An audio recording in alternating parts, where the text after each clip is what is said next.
The Dome of the Rock prophecy holds the secret to the timeline of the end time. By way of introduction, let us begin with the strange and difficult numbers given in Daniel's 12th chapter, verses 11 and 12.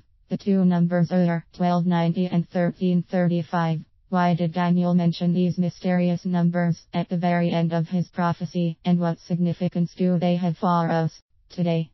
As you read the entire chapter, you will find that God told Daniel that there would be 1290 years from the date that the daily sacrifices ended in the first temple, Solomon's temple, until the abomination that maketh desolate is set up.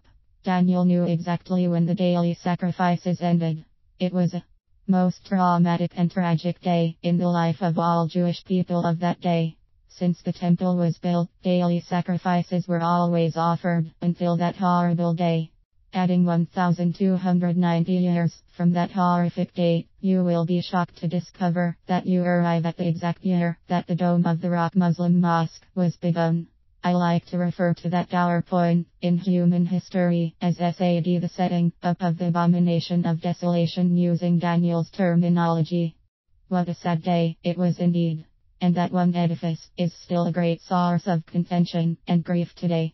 It sits upon the very spot where Abraham was told to offer his son, his only son, Isaac, as an offering to God. It is the very spot where Ornan the Jebusite had a threshing floor, which David bought from him for the temple site. What a glorious spot.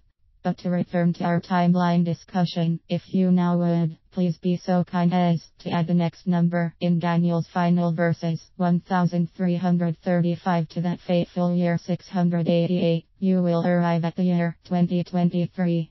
According to Daniel, Ezekiel, John, the Revelator, and other Bible prophets, there will be a third temple in Jerusalem when Jesus returns the second time. Problem: there is no temple in Jerusalem now, only the Dome of the Rock sits in the temple site. The year 2023 will bring in the third temple and the removal of the Dome of the Rock Mosque. There are many in Israel today, yea, and around the world, awaiting the moment when the third temple will be built in its proper place. Daniel has told us when that will be.